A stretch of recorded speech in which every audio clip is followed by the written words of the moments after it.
What's the fastest way you've seen a CEO destroy a company? Story 1.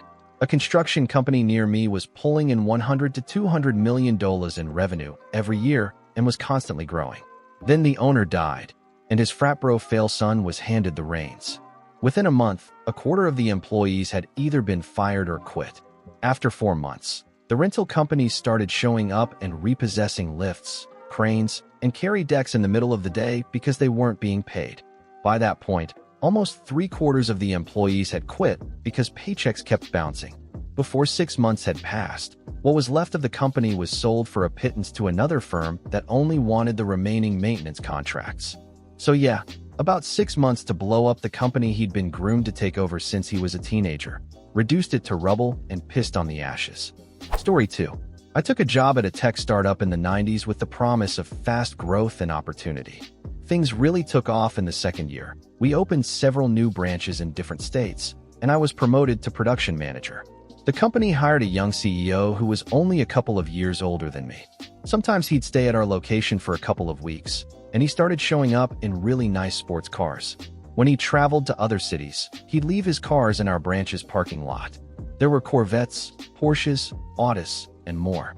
After 2 years of promising growth, everything suddenly came to a halt when the owners visited and yelled at the entire crew for mismanaging money. They told us the company was over $1 million in debt. We were all told to dismantle the equipment, prep it for shipping, and then we were let go. On our last day, when the building was empty, we noticed the row of sports cars was still there, but now with for sale signs on them. Turns out they were all bought as company vehicles, and the CEO had done the same thing at every branch. We still got screamed at by that same CEO and the owner for supposedly being irresponsible. Story 3. A new CIO came in and started his tenure by announcing, during his second week on the job, that starting Monday there would be absolutely no working from home. None. Zero. No excuses. HR backed him up and made it crystal clear. This was before COVID, and we had been working from home 3 days a week. Some people had moved over 2 hours away. They'd come into town Monday morning, stay overnight, work Tuesday, then go home and work remotely until the next week. In IT, it's not exactly smart to have your people unable to hop online to fix an issue. So the CIO tried to make exceptions for certain cases, but no one else would cooperate. The few times people had to go in, a 10-minute fix ended up taking 3 or 4 hours. This CIO also had a habit of yelling at people in public and generally being a clueless jerk. He took a secretary who'd been there for 15 years and made her an enterprise backend developer, a role she never wanted. He took one of the best developers we had and sent them to one of 58 sites for a pet project to pull data without the site's permission. After a few months, the site realized what was happening and told them to get lost. That same overstretched developer's absence led to another site getting hacked and held for ransom, literally. And that was before I left. In 2 years, turnover was over 50%. The veterans who had written the legacy code that kept everything running took early retirement. Mid-career folks like me bailed.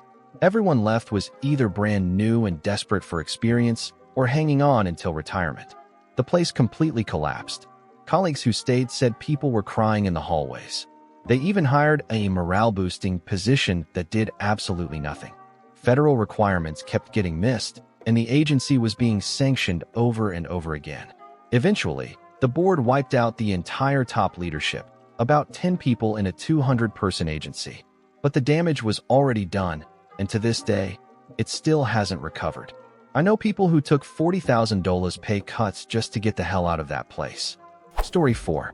Not a CEO story, but a district manager managed to lose about 30 years worth of sales experience in just 1 month.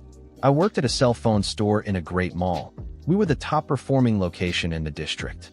The worst store, ironically, was in what was considered a better mall. The district manager decided to swap the entire staffs between the 2 malls, as if the problem at the underperforming store wasn't the people. Several of us objected, and he literally said, "If I tell you to jump, you'll ask how high." One guy walked out on the spot, taking 5 years of experience with him. Within 3 days of the transfer, our best salesperson quit, 8 years gone. A week later, I quit too, taking my 6 years of experience. Another week after that, the last remaining employee and the manager both quit on the same day, taking another 11 years of experience with them. Our original store predictably tanked and became the worst one in the district. The better mall store sat empty for months. About 6 months later, I passed by my old store. It had shut down completely. No idea if they relocated, but it was gone. It was one of those generic, we sell every carrier places. Story 5. The Case of Sneaker Villa and the Manchurian COO. Any sneakerheads here probably know that Villa basically disappeared, but most don't know why. Our CEO was a really cool guy, a bit naive, though, and the investors insisted on bringing in this stern, business school type COO. The guy did nothing but make enemies. Then the Ferguson shootings happened. Our employees were deeply upset, so the company flew everyone out to the Philadelphia Convention Center.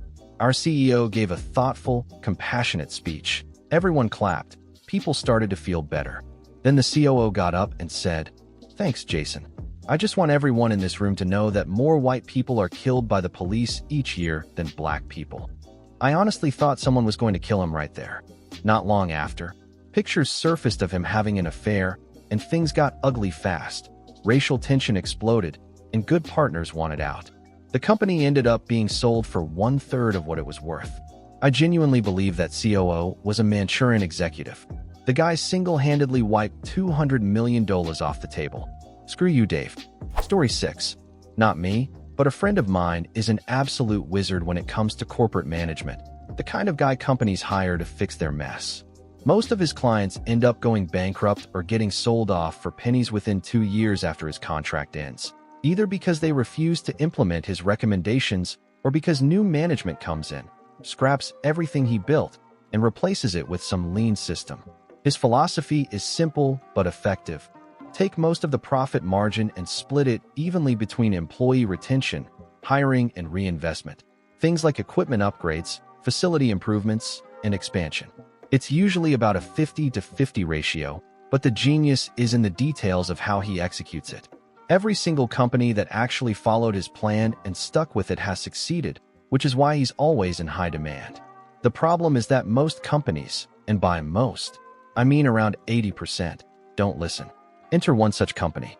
The old man who built the entire operation from the ground up dies, and his kids can't be bothered to run it because they've got more important things to do. So they hire my friend to help them convert it into an intaglio press. He spends 6 months analyzing everything and delivers a detailed, step-by-step plan, down to who they should hire to manage it. They nod politely, then immediately hire one of their high school buddies as CEO. The new CEO calls my friend's report nonsense and even tries to skip out on the final payment. For months later, the company was gone. Less than a year after the founder's death, the business he'd spent his life building no longer existed. My friend did eventually get his last payment through the bankruptcy court. And the CEO? He got arrested shortly after, drunk, with an underage prostitute at a DUI checkpoint. Story 7. For me, it's Michelle Gass, former CEO of Kohl's. Before her, Kohl's was a fun place to work. Everyone got along, sales were booming, and Black Friday was a huge event every year. Then she decided she didn't want stores carrying large amounts of inventory. Fair enough in theory, but they went way too far. Soon, stores had massive empty spaces and stockrooms with practically nothing in them. Then came the Amazon deal. Kohl's started accepting Amazon returns in hopes of boosting foot traffic and sales. They even gave every Amazon return customer an in-store coupon. But here's the problem. People who shop on Amazon don't care about Kohl's. They can just buy the same stuff cheaper online. Part of that deal involved Kohl's using its own distribution system to ship Amazon packages back to Amazon. The extra sales didn't even begin to cover the cost. Amazon really won that one. Then, during COVID, she cut 90% of the loss prevention staff, which, of course, led to record-breaking theft and inventory losses. It wasn't uncommon to see 10% losses compared to sales. I personally saw a few stores lose over $1 million in inventory. What did they do with the few remaining loss prevention staff? They made them door greeters. Naturally, a lot of them quit. Throughout COVID, Kohl's was one of those companies that should have thrived. They had a strong distribution network and solid online infrastructure. Yet they shut down most stores for online fulfillment and only used a few select locations. Now, Kohl's is in the early stages of becoming the next Sears. Story 8. In Australia and New Zealand, there used to be an electronics retail chain called Dick Smith Electronics. Founded by Dick Smith in 1968, the company grew into a dominant force with hundreds of stores, thousands of employees, and a household reputation. For decades, it was also a major employer of students. Many university grads paid their way through school working sales at DSE.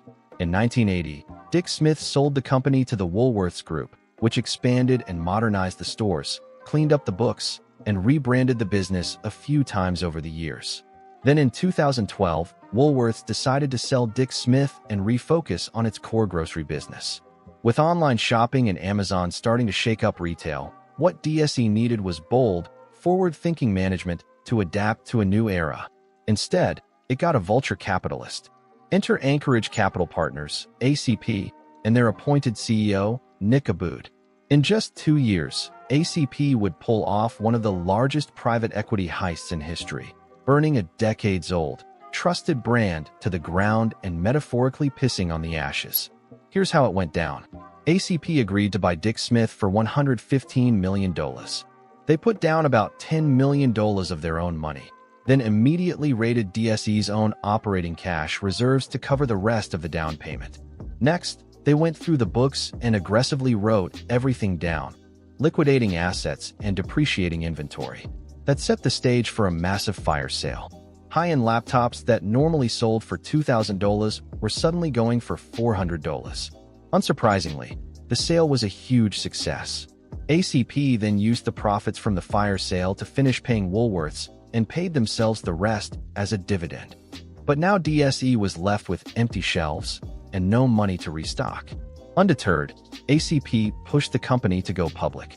On paper, thanks to the inflated post-sale numbers and some creative accounting, plus a bit of loan manipulation, things looked great. They took Dick Smith public in 2013, and less than a year later, ACP had sold off all its shares, walking away just days before the next quarterly report. From a $10 million investment, Anchorage Capital Partners walked away in 2014, just 20 months after buying the company, with $520 million. The new owners quickly realized they were holding a lemon. No cash, no stock, no assets, no real plan. Dick Smith limped through lawsuits and class actions before collapsing in 2016, leaving thousands unemployed, many of them young workers in their first jobs, and investors wiped out. When liquidators came in, they found the company's shell completely hollow. To this day, Anchorage Capital Partners still lists Dick Smith Electronics as one of their success stories. Story 9. I'm living through one right now. I work for a textile importer that's been around for over 40 years, now being handed down to the third generation. And honestly, I don't even know where to begin. I started 2 years ago as the warehouse manager. Everything, and I mean everything, was done by hand. Packing lists, inventory counts, all written out on paper. It felt like I had time traveled back to the 1980s. I knew a bit of programming from school 20 years ago, so with some YouTube tutorials, I built an inventory management system that tracks everything in real time, prints packing lists, and saves me hours of work every day. A year later, the accountant quit. They offered me a raise if I'd handle receivables and some accounting work. I had used QuickBooks before, so I agreed. Never got the raise, by the way, but I kept doing it, documenting everything for my resume.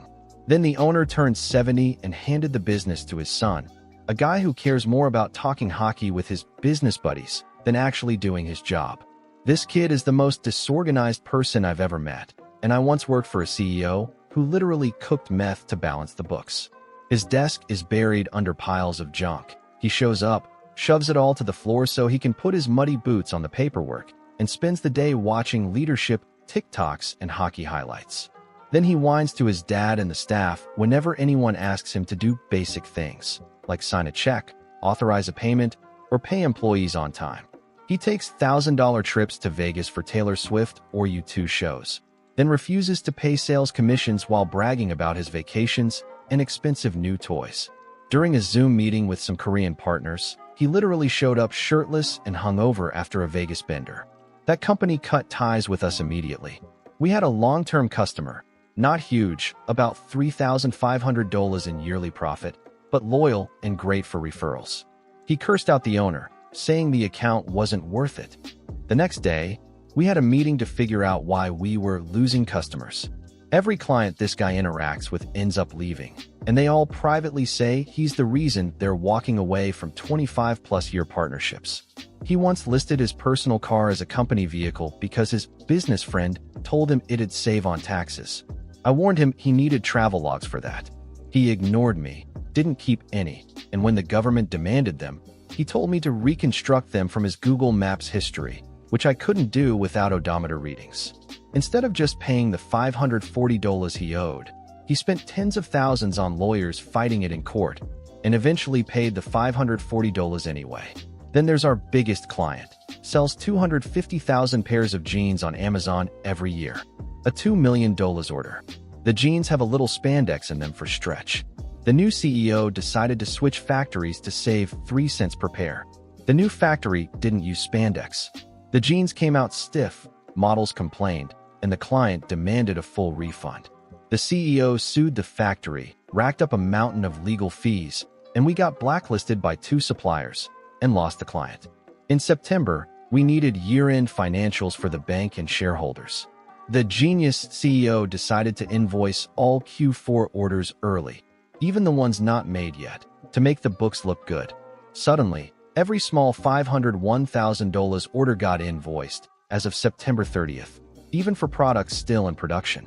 Customers were confused. The bank noticed unpaid invoices and started charging us interest. Then the CEO told me to charge the clients interest, too. Some canceled their orders on the spot. That decision created a nightmare. Once the fiscal year closes, I can't change the books, so every shipping adjustment or last-minute client change requires canceling and reissuing invoices. Meanwhile, shareholders are panicking because November and December sales look awful compared to last year, not realizing September's spike was just fake, pre-invoiced sales. After years of this chaos, I was burned out. I'd only ever been given 1 week of vacation, while he takes 3 to 5 week trips constantly. When I told him I was exhausted and needed time off, he said, "You're too important to burn out," then answered his phone mid-sentence and walked away. Never mentioned it again. That was my breaking point. Luckily, a friend told his aunt, who manages a 150-truck fleet, about me. She needed someone to handle taxes and accounting. I got the job, double the salary, far less stress, and a lower cost of living. When I handed in my notice, suddenly my CEO could offer all the raises, bonuses, and commissions he'd been withholding. Too late. Now he's desperate to replace me, and out of all the resumes, he hired the least qualified person, a nice young woman whose only experience was waitressing. She'll now handle the warehouse, finances, customs paperwork, shipping logistics, and international freight, all while only working 15 hours a week. So while the bosses are off vacationing in Hawaii and Florida, I'm sitting here watching the work pile up, writing this. I'll be gone a week before they even come back. They know my last day, but went on vacation anyway. Honestly, I just wish I could see their faces when they return to the mess they created. Story 10. I think we tend to cast CEOs as the villains in pop culture because it's easier that way. But in reality, most CEOs are just employees too. They're usually just the public face of whatever the boardroom wants to do. The real discussion should be about the major shareholders and the chairman or chairwoman behind them. I'm not defending CEOs, but they're mostly just playing the role they were hired for. If it wasn't this CEO, it would have been another one doing the same thing. Look good, shake hands, kiss babies, smile at all-hands meetings, attract more investors, cut product quality to improve margins, boost earnings reports, and give shareholders a nice exit point. They're basically the quarterback running a McKinsey or Deloitte playbook before moving on to the next job. Consumer and employee satisfaction mean nothing when the only real priority is shareholder value. What we really need is to remove the incentives for corporate rating when solid American companies and products get gutted for short-term quarterly gains. There should be major tax penalties for anyone selling stock positions worth over $1 million before holding them for at least 3 years. Story 11. Not exactly a story about ruining a company, but the owner's wife is the reason I was able to move from Canada to Thailand. My former British company had a satellite office, really a training facility, just outside Pattaya, Thailand. It was the perfect spot to serve our oil and gas clients in the Middle East and Asia, as well as our agents throughout the region.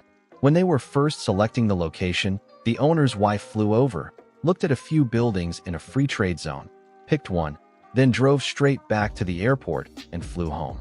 Fast forward a few years, she decided to attend the company's annual agents and distributors meeting, where we showcased new products and updates. That night, around 30 of us went out for dinner in Pattaya, then split into smaller groups. You can imagine where some of them went afterward: girly bars, go-go bars, etc. The owner's wife did not like what she saw. She was a save-the-earth type, drank way too much that night, and was sick the next morning.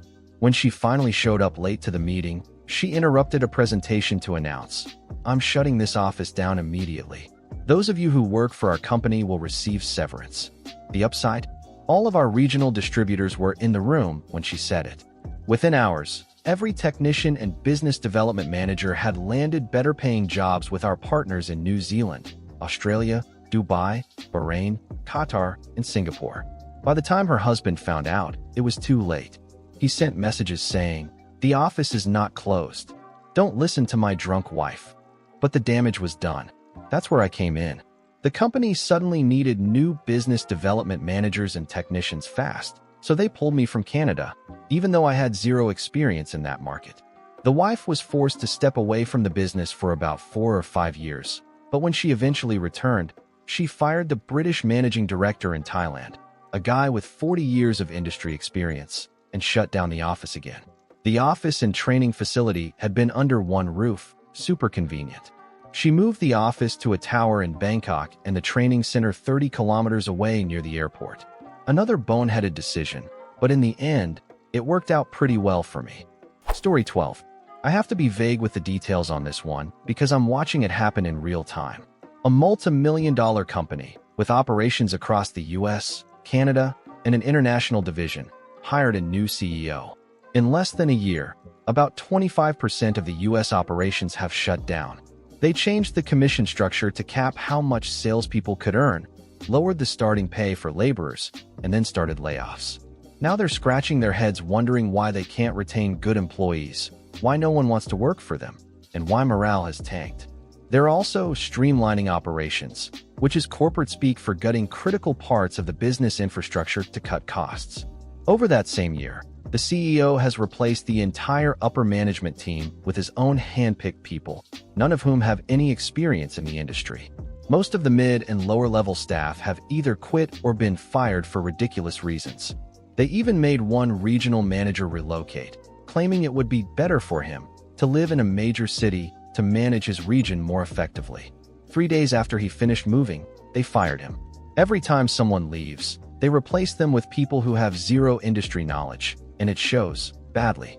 Productivity, quality, and communication have all fallen apart. Meanwhile, they keep throwing more money at executive-level salaries and wondering why nothing's improving.